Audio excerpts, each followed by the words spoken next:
All right, we're live on the Hangout. Welcome to the Hangout today.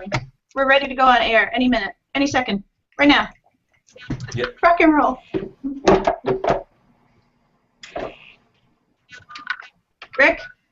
Do we have the go-ahead for mission control? Okay.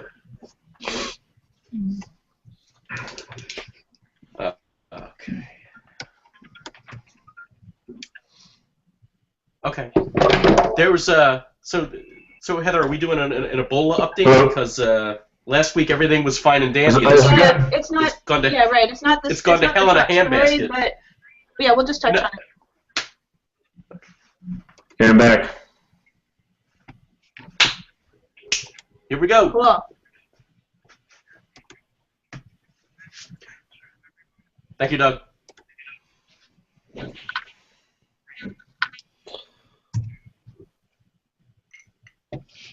Welcome to the Political Fix. This is the show where we give you the best of the left and the right. We are now in the second week of October. It's October 8th today. I'm Heather Vale, and I'm here with my co-hosts, Jay Amernick and Rick Raddatz. Jay's a strategic planner who helps his clients create and implement plans, goals, tactics, and benchmarks. And he's also the bridge in Nevada for Israeli companies who want to expand their business into the U.S., which, yes, that does happen, Rick. And his development labs also create smartphone apps and inventions. Rick Raddatz is a serial entrepreneur and an internet marketer who has a degree in philosophy. That led to his political development that he calls the solution, and that solution is to cap and prioritize government spending. I'm Heather Vale, also known as the Unwrapper, a premier freelance interviewer and journalist in all media. Guys, welcome to the show. How's it going? It is going well. You know, despite this being the fall of Jay, where everything seems to be trucking along nicely. It's and always with the change in the weather, it gets a little. It's a little unsettling at first, the change in the weather, I think. Well, yeah. I haven't actually been in Vegas for a few days. I've been in the Los Angeles area, so I'm not sure what the weather is over there. How's the weather cooling up? It's it's dropped down to the 80s, but that's when it was 110. Wow. When it was 110, it is now 30 degrees cooler. Yeah. That is substantially for us here, So well, I know. It's been mid-90s here, so I just assumed it was the same over there. But hey, you guys are cold. Maybe it is. I don't know. It feels whatever. I don't know. I'm not a meteorologist. Oh well, yeah, of course. So how about you, Rick? How's it going in Colorado? It's going great in Colorado. My wife has been gone for 2 weeks now on a trip to France with her mom, and so the house is a mess. I've hired a household assistant in her absence, so house is being picked up right now as we speak. Okay. All right. Well, at least we know that you can take care of yourself while your wife is gone. Well, I'm really good at delegating and outsourcing. It turns out, really good at that. Well, I think you always knew that. I mean, that's what you do in business as well, right? So. Yeah. I've outsourced myself so much, I don't have a job anymore. So that's what I'm doing now. You've outsourced yourself out of a job. Beautiful. All right, Rick. So before we get started with today's show, why don't you explain to everyone what exactly the solution is? The solution. Okay, let's call it cap and prioritize. Cap and prioritize. Step one is to cap the heck out of government, just like the political right would love. And it turns out we can do that while maintaining the purchasing power of government. Meaning we can let government spending grow a little bit every year to maintain purchasing power, and the economy still grows faster, so taxes will. So the right loves this cap. But then if we do one more thing, if we take the spending that's left and we prioritize it, for example, if we delegate the social spending to the states and have each state create their own way of prioritizing it, and they reprioritize it every year, over time we're going to find better and better ways to spend that constant purchasing power. And so that is the aggressive pursuit of social justice, helping the people who need help most, even though taxes are going down. So that's the aggressive pursuit of maximum freedom. We are uniting the values here, the left and right, under one solution: cap and prioritize, social justice. It helps us spend less than we would otherwise and spend better than we would otherwise. Yeah, okay. Jay, do you have anything to add to that? As always, no. It's working smarter, not harder. Yeah. This is actually, and I don't know if the idea of giving it to the states is actually an interesting one. Wouldn't it be easier just to not to? Well, I guess you have to. My initial thought was. It's a good question, Jay. It's a good question. Let me answer it. Okay. Let's imagine we gave Congress the task of ranking all of the college football teams from top to bottom. Okay. Now, they would never do this, but if we gave them the task and they actually did it, and they came out with their results, like, here's who we think is the best team in the country, there would be riots in the streets and people would die. Okay? Yes. And here's the important thing. That is not a complaint or critique on Congress. Okay? If Congress could do that, the people would riot, meaning Congress is just the wrong level of government to make these kinds of broad prioritizing decisions.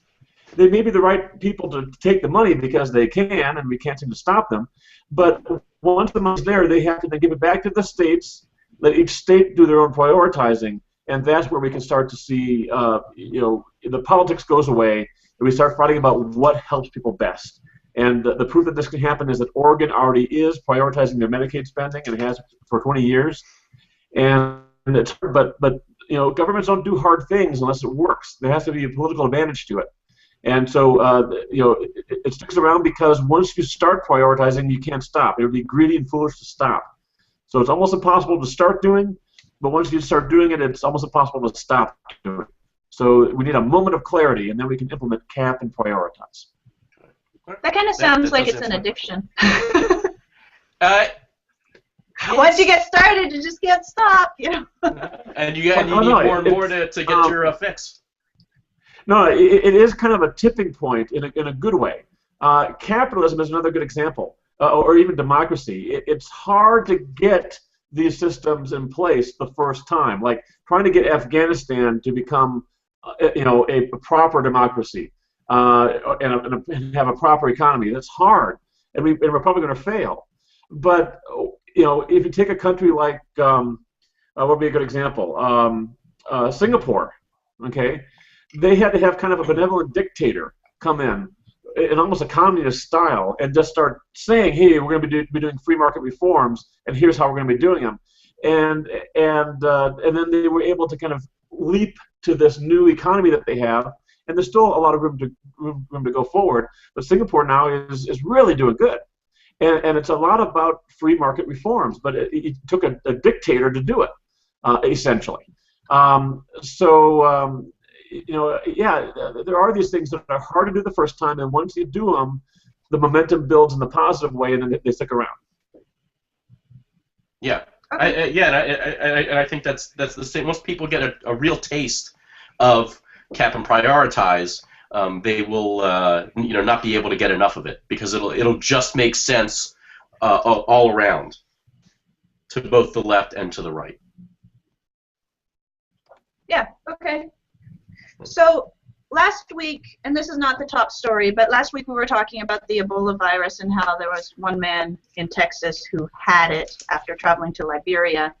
And there were a lot of questions up in the air. Nobody really knew what was going on. They said they were going to contain it and it wasn't going to spread any further. That original victim has died. Yep. So, yeah. So what do you guys think about the whole Ebola thing? Well, my initial, somewhat sense of panic, and again, I do like the CDC. I think they're a fine agency, but I think they were trying to. I think their edict was, in this case, a little less about truth and more about not getting everybody hysterical. And I think they said things that they couldn't really back up. They said there's nothing to worry about, which is nonsense. Of course there's something to worry about.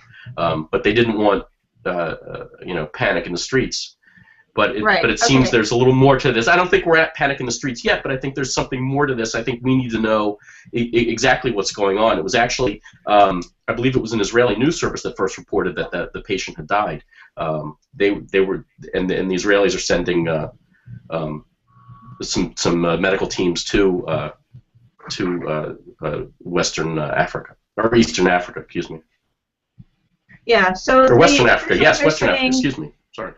The officials are saying that there are 10 people that he was in direct contact with when he was, and 7 of those people are health workers that had contact with him. And then there's another 38 people who may have come into contact with him. So it's close to 50 people who may have been exposed to the virus. Right. And they're saying that and who have had contact with other people. Yeah, they're saying that they're going to continue their effort to contain it, but, you know, that's actually a lot of people to monitor. It is, right, because then all those 50 people had contact with people, and they're saying, you know, initially they said it's very difficult to transfer. Now they're saying it's not so difficult to transfer. I mean, I think there's just a lot we don't know, and it's hard to know what the truth is, and I think we need to know the truth, tempered with, you know, what the CDC and other agencies are doing about it, without driving everybody again into a sense of a state of panic. Well, the good news, I think, is that I'm guessing here, is that there probably isn't a single medical professional in the U.S. or Europe, I don't know about developing nations, that isn't aware of Ebola is happening now. And so I suspect that they're going to be more alert and more proactive and more responsive in the future as things come up. So I think that's kind of a natural adjustment that society makes without even trying. That's going to help here, at least in the developed nations. One thing that scares me is that in Spain, one of the healthcare workers, a nurse, I believe is confirmed to have it, or at least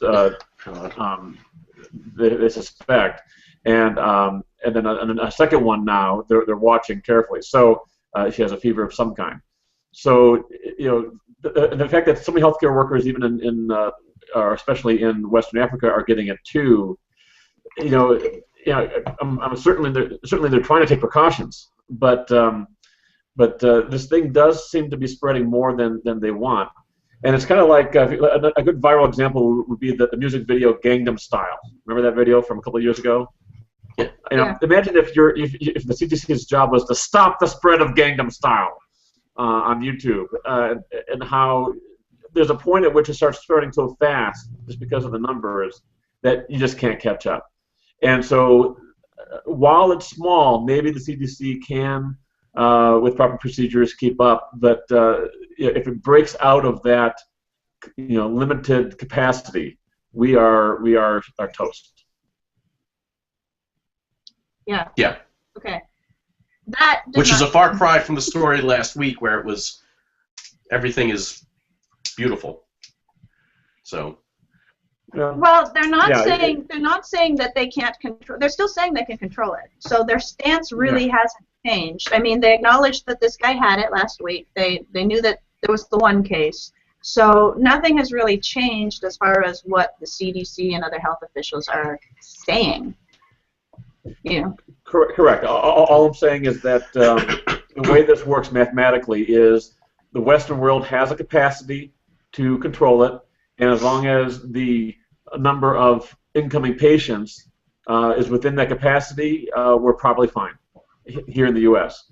But as it spreads like wildfire across West Africa, if we start seeing more and more inputs, more and more patients coming into the U.S. from somewhere with the problem, it can begin to overwhelm our capacity, and then we have a problem. So my big concern is what's happening in West Africa. Now, the good news is that on average, these outbreaks do reach a point, and then they stop. And so it's very rare that one truly goes worldwide, like the bird flu of 1919, I believe. 20 million people died. So that can happen again, and it depends on if the virus mutates or not. But I disagree with the CDC saying that we shouldn't restrict air traffic. That's silly. They say, oh, people have the right to return. Well, let's give them a date. Yeah. Come back in a week and stay in quarantine. And if you choose not to, you lose your right of return, because We got to take this seriously here. And then we don't have to cut out all air traffic. Leave the air traffic of people trying to go help, the Marines, the volunteers, medical professionals, etc. Let those people go in. Don't guarantee a right of return without staying in quarantine. Modify the right to return to include quarantine. But you can stop normal commercial traffic. The one argument against that is that if you kill the country's economy, you could cripple their infrastructure so much that then it does spread even more. Maybe that's an argument. It's hard. I don't know. Yeah, no. No. I'm not buying that argument. Their economies are already crippled. I don't know how that. Yeah, it's Liberia. They're bordering on in the toilet from years of Charles Taylor and all kinds of abuses at the top there. So I don't buy that one. So what's the top story, Heather? Well, let's take a quick break and then we'll come back with the top story. So we'll be right back with you in a few minutes on the political fix. It's a cliffhanger. Yeah, that's called the Zygarnik effect. Free? Actually, there we go. It would have been more Zygarnik if I had said the top story is, and then just said nothing else, and then we just cut to a break and then we came back. That would have. But no, it is coming up right after this. Yeah. So I said a cliffhanger.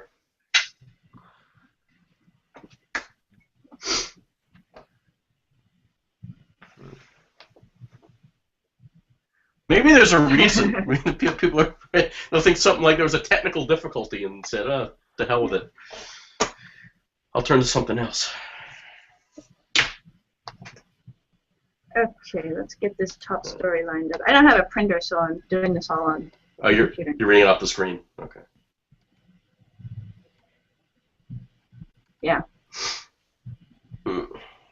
Oh. We can come back.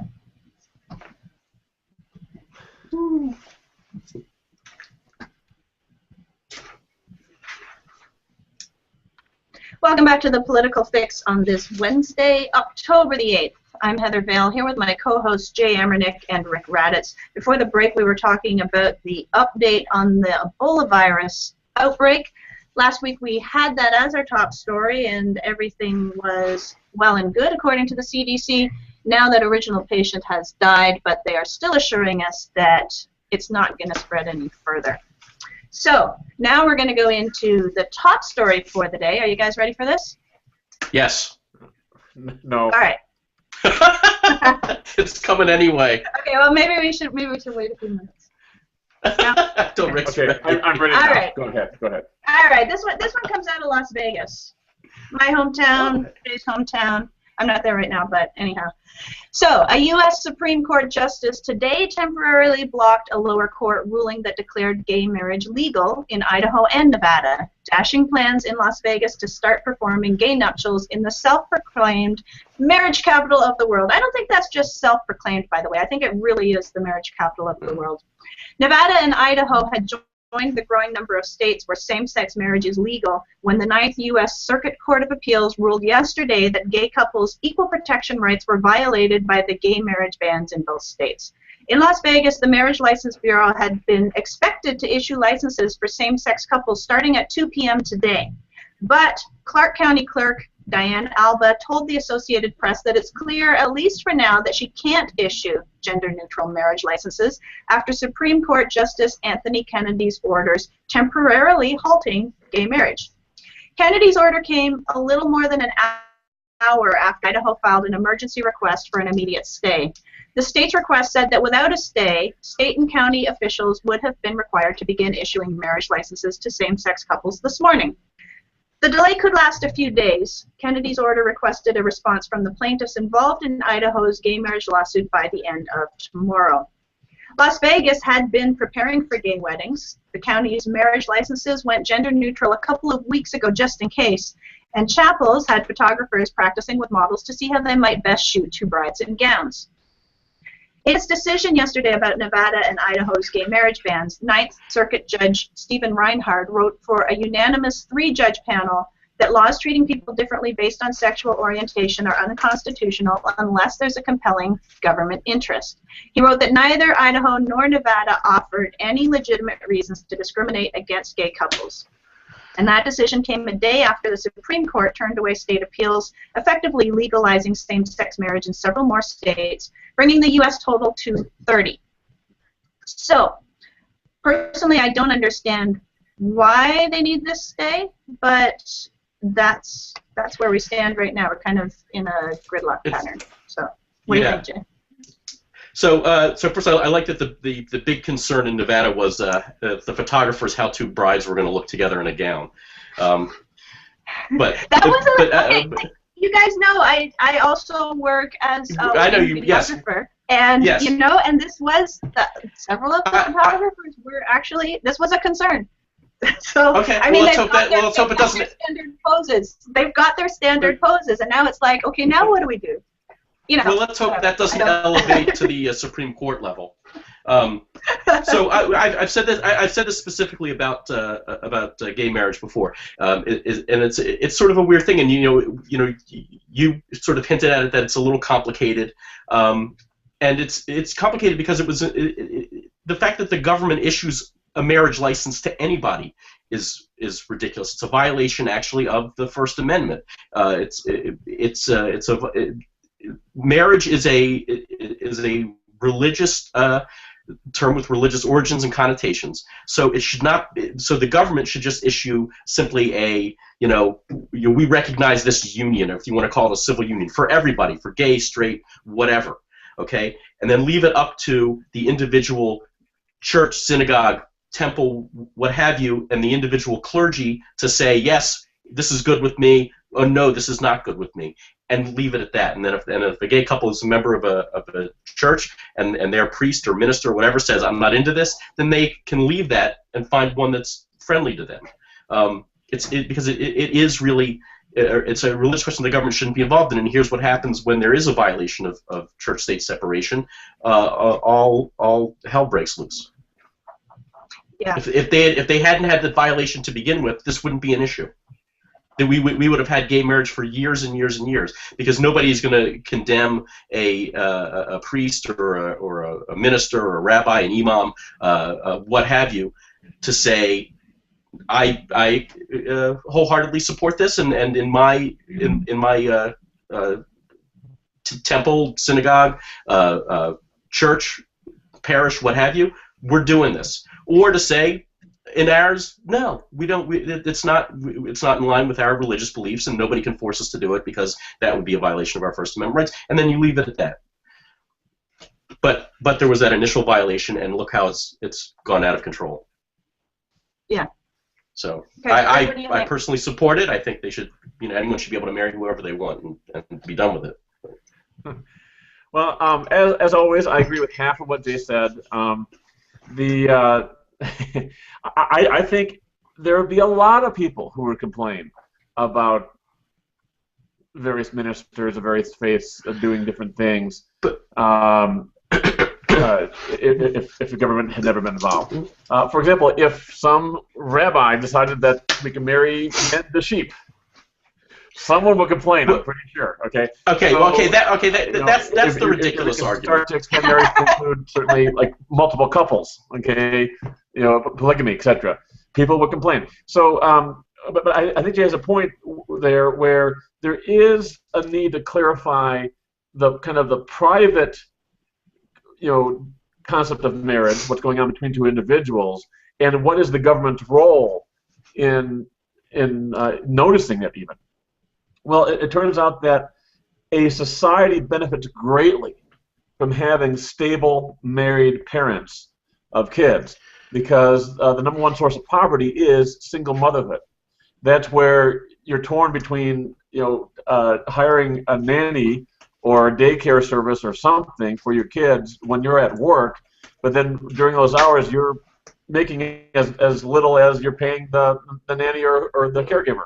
So it becomes this horrible a series of challenges of how you afford all of these things. And some of us have the ability to make more money than others, and so we might have more choices. But if you look at the black community especially, that's the source of poverty, is all of these single mothers especially that have all these tough choices. And so the government does have an interest in promoting marriage stability, marriage in general, and marriage stability.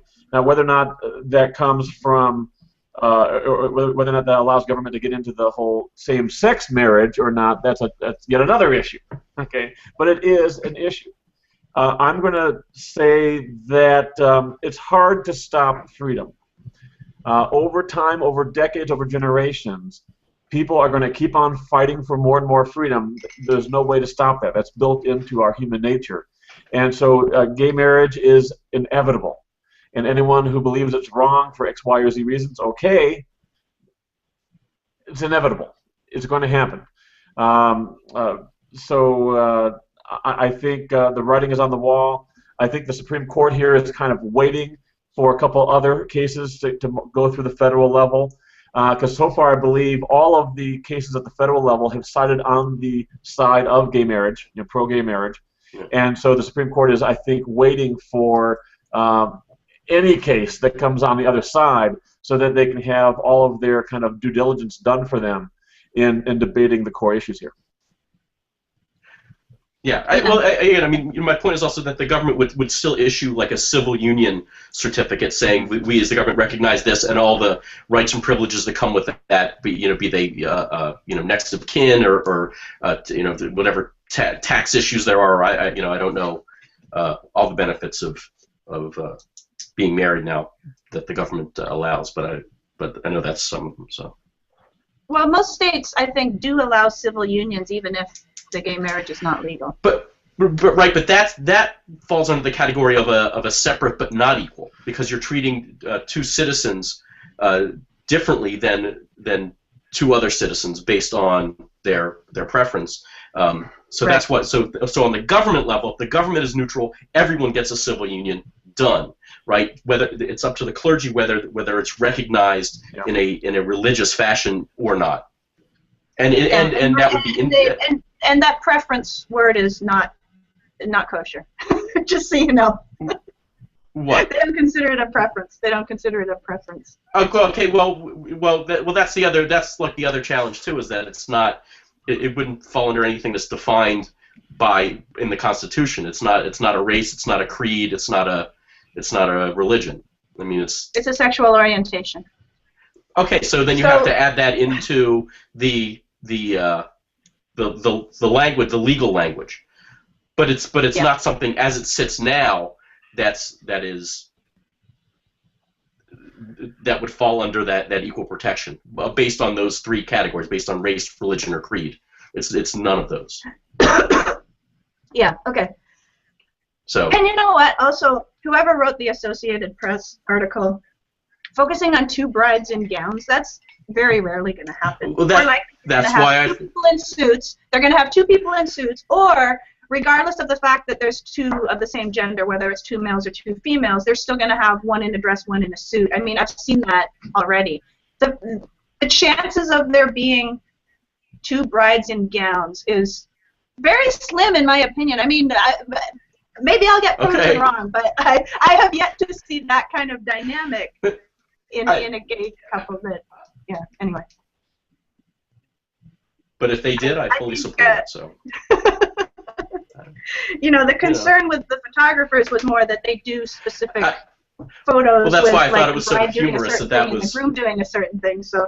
They were like, okay, well, what do we do with, two people in suits was more of the concern. Like, okay, do we still have one dip the other? Or like this standard groom dipping the bride shot, do we still do that when it's two men in suits? Like, that was more of the concern than two brides. Why not? Yeah, why not? Yeah, do it both ways. Yeah, okay, you dip him, and then you dip him. That would work. Oh, that's cool. Yeah. It's a free country. What can I say? Exactly. And in many ways, being freer all the time, in terms of personal liberties, in terms of government control, it's kind of getting Government's expanding more and more, so it's getting less free in those ways. But freedom, I think, has this pressure where freedom wins. And what we're fighting about now isn't so much freedom anymore as it is this proxy fight for social justice, meaning people want government to help people who need help most. They have the right to vote for that, and we haven't figured a way to properly structure that yet. That's what Cap and Prioritize is.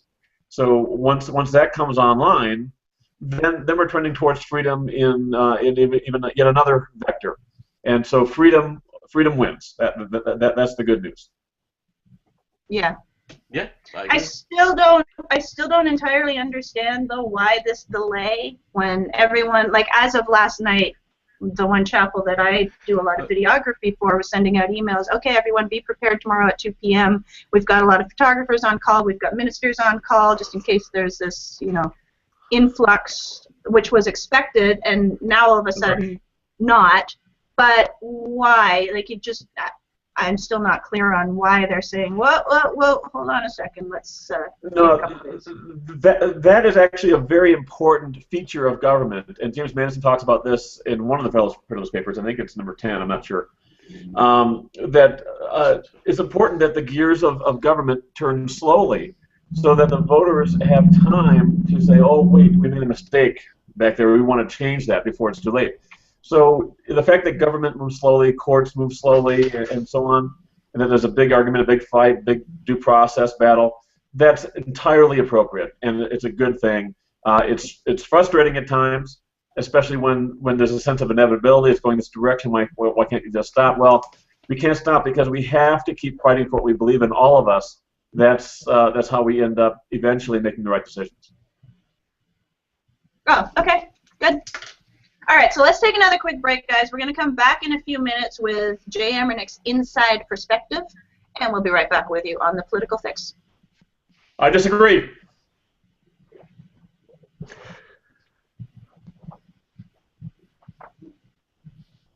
Okay. All right, speaking freely. No, Conan. No.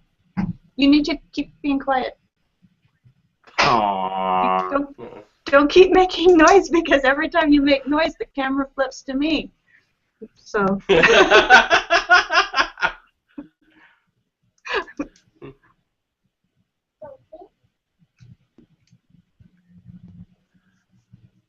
Okay. I was worried since day one. Yeah, Jay was always worried. So yeah. Hey, I don't mind if Ebola goes into Vegas, because what happens in Vegas stays in Vegas, right? It won't ever get out. Guess again. Guess again. Yeah, that's a great way to contain the Ebola virus. Let's get it into Vegas. Yeah. Oh God. No, kidding. I'm not putting. I don't want to manifest that. So yeah. Anyway. Yeah. No. Manifest. But next, let's bring it back. Okay, we're ready.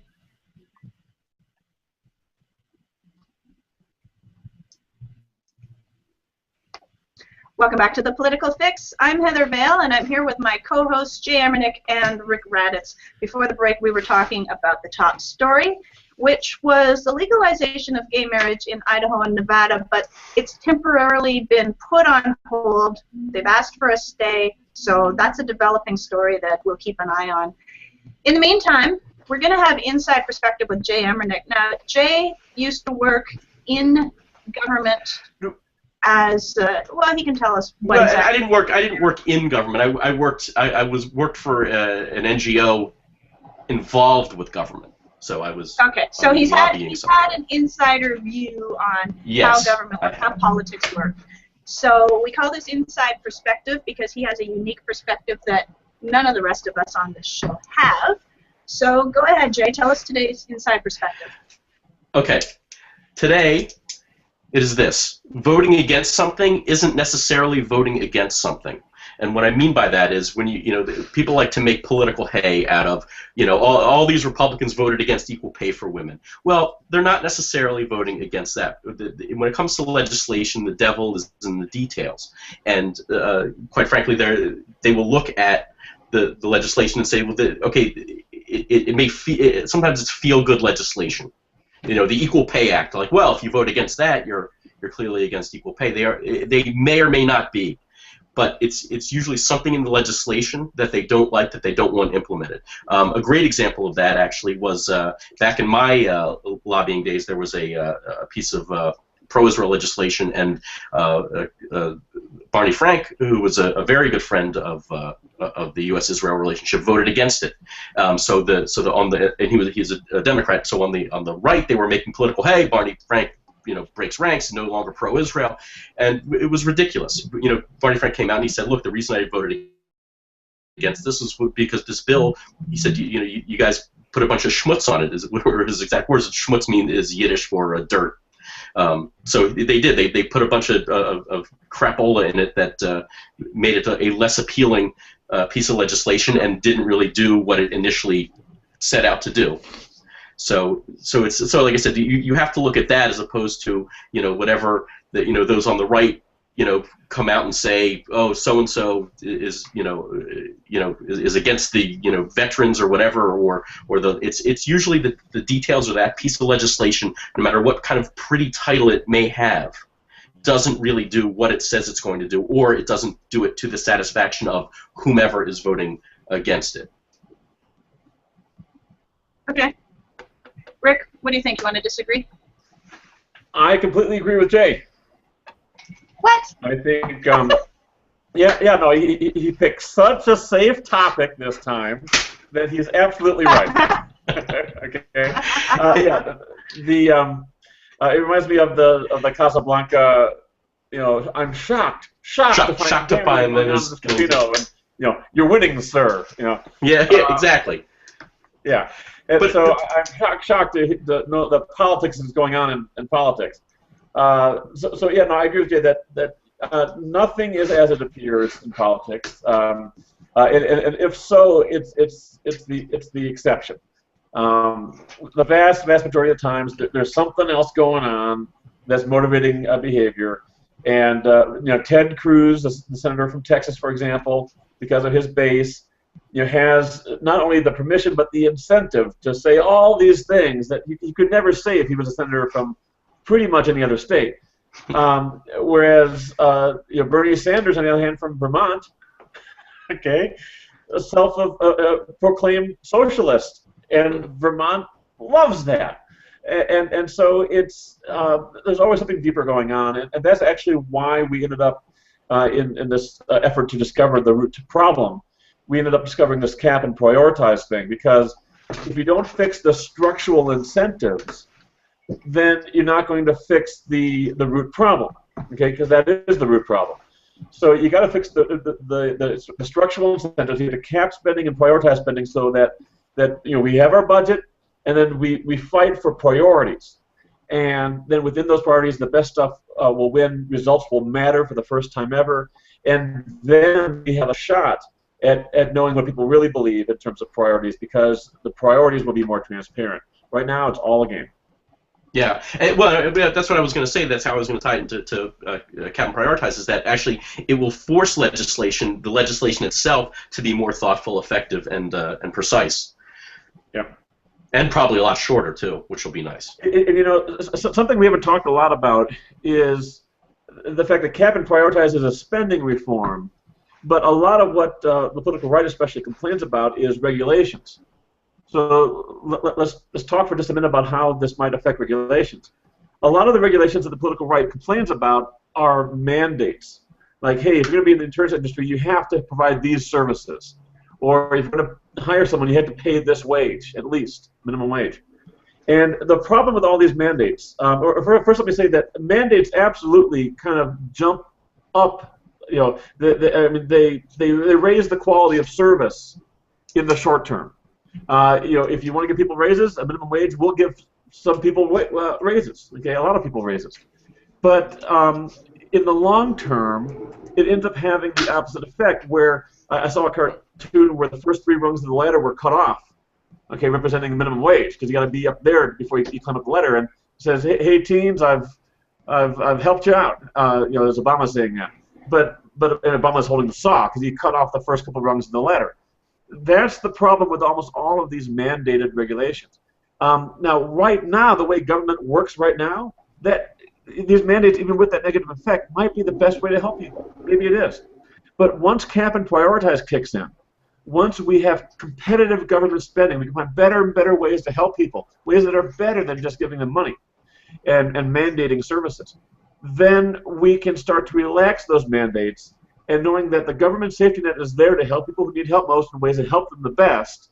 And in parallel, we can let the free market do its thing and have a nice zero entry pool, to use a Las Vegas reference. We can have all the rungs on the ladder for people to climb up on without all of these mandated services. The combination of competitive government spending and competitive private investment is the complete solution. Yeah, well, in most mandates... Rick, you were just talking a little while ago about single moms being being in poverty because of the fact that they can't make enough to cover childcare, and that's legitimate. I mean, I've been through that myself. Most of what I've done for the past several years, I can do from home, working for various clients online, but most of my clients are transient, like it's either a project and the project ends, or they use my services for a while and then they change their focus, whatever it happens to be. So twice now, since I've been in Las Vegas, I've not had enough clients to just work at home, so I start doing outside work, like the wedding videography, covering trade shows, stuff like that. And when that happens, obviously I have to get childcare, and there's been a couple of times when it's like, okay, what you're paying me is not worth it. Now, I don't work for minimum wage even. Like, I mean, so yeah. I haven't worked for minimum wage since I was probably 16. So even with payments that are higher than that, there's still been, and even when it's as a contractor and not as an employee, there's still been instances where it's like, this just doesn't make sense. I'm going to be I'm either going to be working for $10 when all is said and done by the end of the day, or half of my money is going to childcare. It's crazy. Right. So this is okay. How can you now say that if that's the concern, and if most of these single moms are working for as employees working for low wages, how can you say no? It shouldn't be a certain minimum. Okay. So Heather, you've actually fallen right into the trap that the proponents of any given mandate will want you to do. One, mandates tend to only look at one side of the issue, and they tend to come from an emotional place, not a logical place. Okay, so you. But I'm a business owner as well. So I look at this from both sides. No, I understand. I look at it as a business owner and as service provider. So you set right. No, I get that. You set up a challenge, a problem. Okay, the solution isn't government saying, okay, then everybody must do this all of a sudden, because again, mandates tend to be blanketed, and what usually happens with mandates is that they have to start to roll them back because you find out that there are exceptions to these guys, minimum wage is not that high. It's like $7 or $8 an hour. It's not anything that's going to break a business owner who wants a service. That's actually not true. A lot of businesses have said this is not. If it goes up, I'm in a lot of trouble. Because they actually do the math on their individual business. Then they can't afford to outsource that service, and they need to do that service themselves until they get to the point where they're able to be like Rick and outsource everything. Right, Rick? Yeah, right.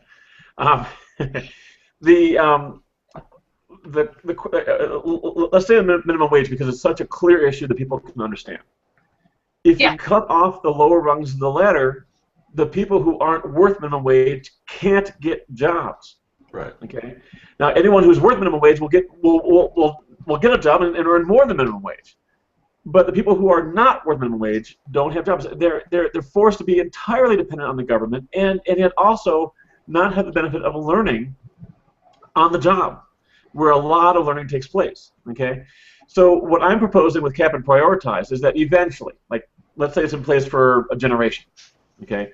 Then a generation from now, we will have efficient, effective social services where the education and the housing allowance and the insurance allowances and the food allowances, and all those kind of things are in place to help a person supplement their income at whatever level of income they're at. And if they're truly unable to earn more than what would normally be minimum wage, those are the people who will be prioritized, and they'll get more help. So the help will be there, and I think especially in the area of childcare, because it's like such childcare a subsidies. core need. They do have through vouchers and subsidies. They do have childcare subsidies available now. What's that? There are. They do have childcare. Exactly. They do have childcare. Why is everyone talking every time I talk? They do have childcare subsidies available now for people that apply for it and qualify for it. I don't know how widespread it is. I don't know how many subsidies are available, but that is an option for some people. Yeah, and that's actually a reason why income alone should not be the sole judge of equality. Okay, especially in this day and age when there are so many government services available to help people who need help most. But I'm going to throw one more monkey wrench into the gears here, and that is if you give a person a promise of aid forever, okay, think of what incentives that creates. That creates an incentive where I could choose to live such a low lifestyle that I don't need to work at all. I'm almost on retirement, and I can relax, or I can just do a little bit of work on the side for cash, and then I can get by. And so we're killing that person's productive incentives and actually harming them. And we're creating massively negative incentives for them to improve themselves and work really hard. I mean that's just completely destroyed. And that's what we have right now. I agree with that. Yeah. It's very true. And so not only do we have to not have a minimum wage in the future, again, this is a future where we have capped and prioritized social services where through competition they're better and better and better. But we also have to have a system, and capped and prioritized will do this, where it knows eventually when to cut a person off. Because cutting a person off is part of helping them. Anyone who's trying to help someone who's addicted to drugs or alcohol is probably familiar with this. They call it, what do they call it? Touch on the E. What's that word? An enabler. Yeah. You're enabling. Yeah. Okay. I must have early Alzheimer's here coming on. You're enabling the person. Okay. So entitlement enables a person in a very unhealthy way. And so under cap and prioritize, there is no entitlement anymore. And that might seem very scary to some people. But what it means is we have all that money that used to be promised to everybody, now going only to the people who need help most. It's more focused. It's actually more powerful for the people who need help most. And since ideas have to compete as well, the ideas that help them the most for a time win. And then the person knows that, boy, they do have to step up because this isn't going to last forever. And then they do. And the people who truly can't step up, those people that we are going to help forever, but that's because of a true lack of capacity, as opposed to someone who's learned enfeeblement or learned dependence, or has just chosen that because they can get away with it. Okay. Cool. So we're going to take another really quick break, and we'll be right back with Outside Perspective, which is Rick's rant. We'll be right back on the Political Fix.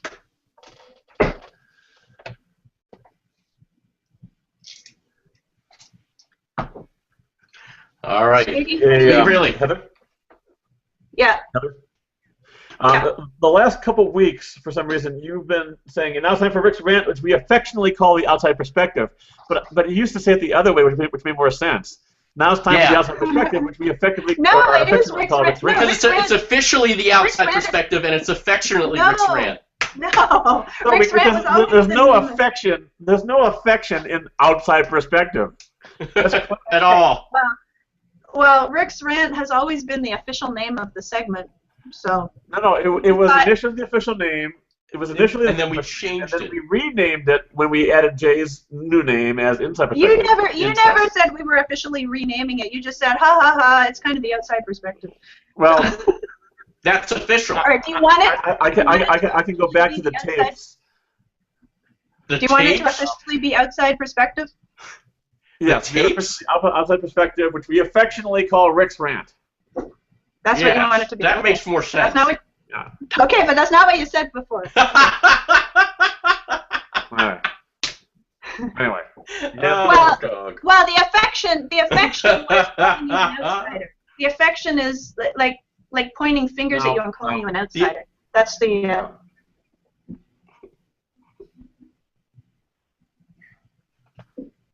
Welcome back to the Political Fix. I'm Heather Vale here with Jay Amernick and Rick Raddatz. Jay's our insider, Rick's our outsider.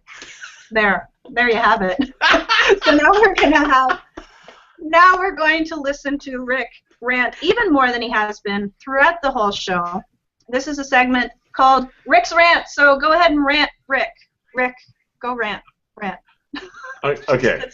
My rant today is for all the political activists out there, okay, activists on the left and the activists on the right. Because if you're going to be an activist, let's think about it. You're an activist because you believe in something, right? You're going to fight for that thing you believe in. And that right there is a trap. Okay, it's a trap because it gives you this, especially when you all get together on the same side. You start to love being with each other because finally I can talk freely, I can say what I believe.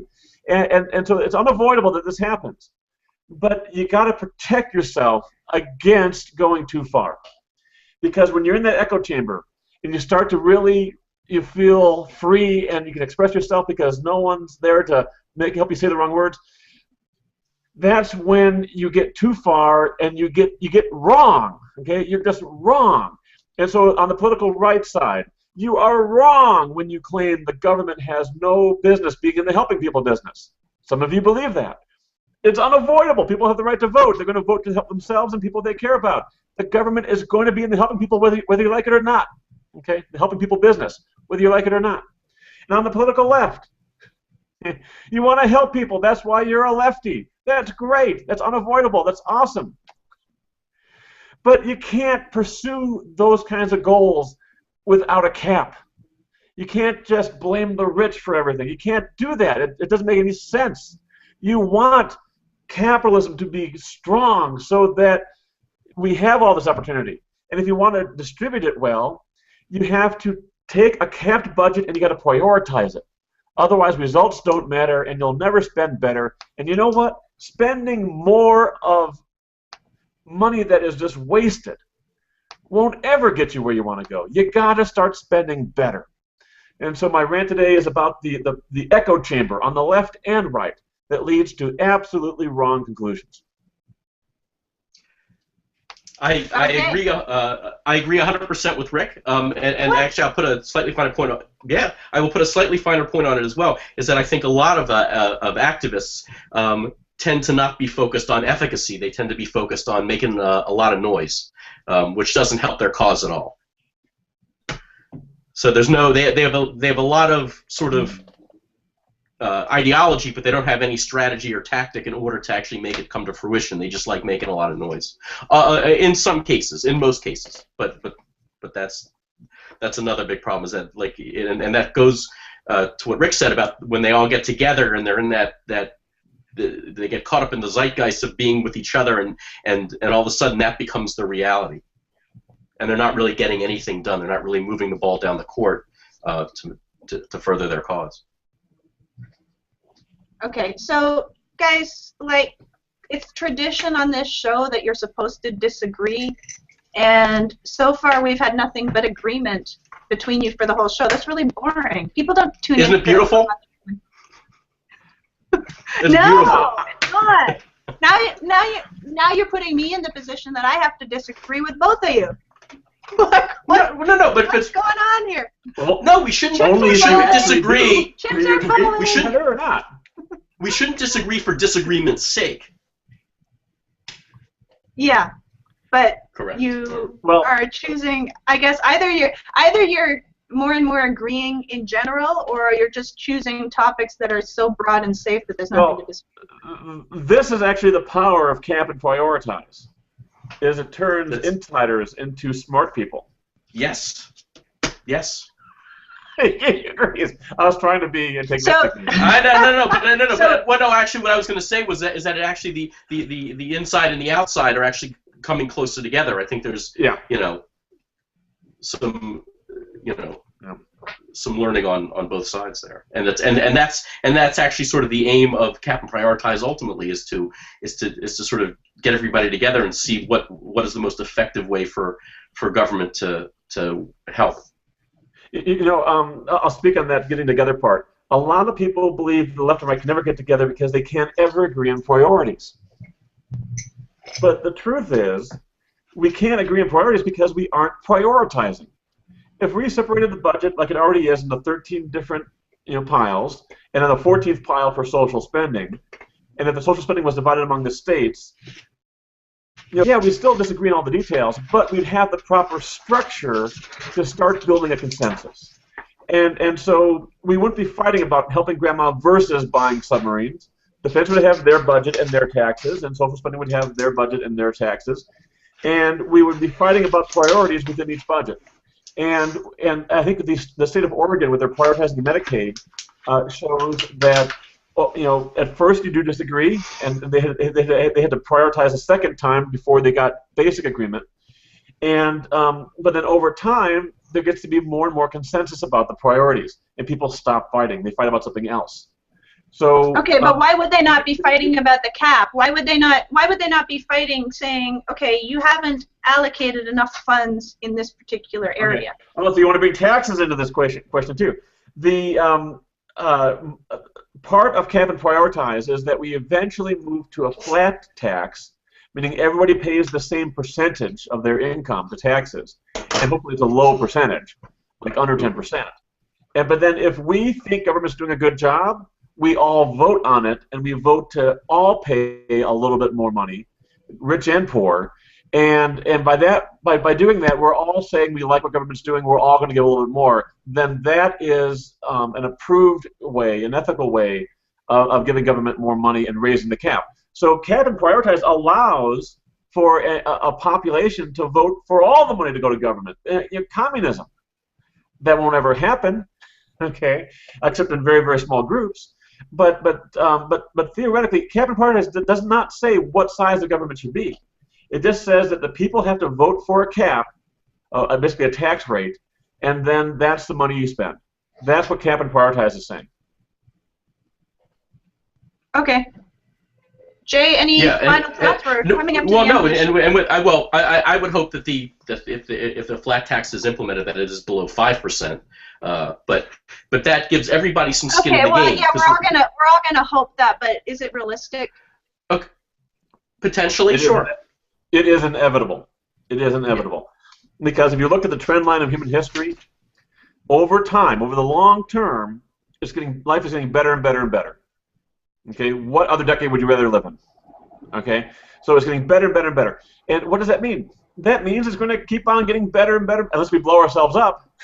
Okay, but the point is, we will eventually solve these problems, and then we'll go on to the next problems, and we'll argue about smaller and smaller things. But that's a sign we're getting better and better as a species. So we will eventually figure this out. Taxes will eventually be very, very small. We'll solve energy problems with technology. We'll solve recycling problems with technology, and we will end up living in a sustainable, beautiful, wonderful, peaceful world in the future, sometime in the future. Okay. All right, Jay, did you have something else to add to that? You were in the middle of a thought. Well, okay. Well, no. Again, I mean, getting back to Rick's point about everything getting better, better. There will be less need for government to help people. People will be able to help themselves. We're literally working towards teaching the man to fish, and not giving him a fish.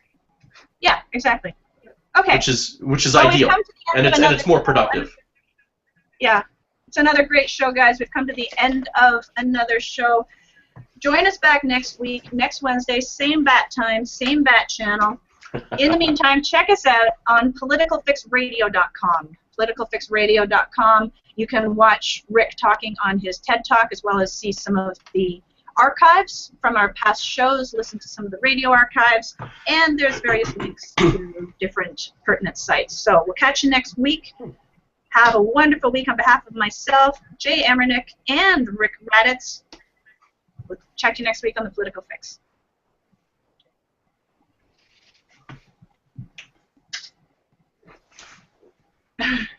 That That is actually the first. That's actually the first time I heard the radio stuff through my phone. The whole show, I didn't hear any of the radio music or anything. So.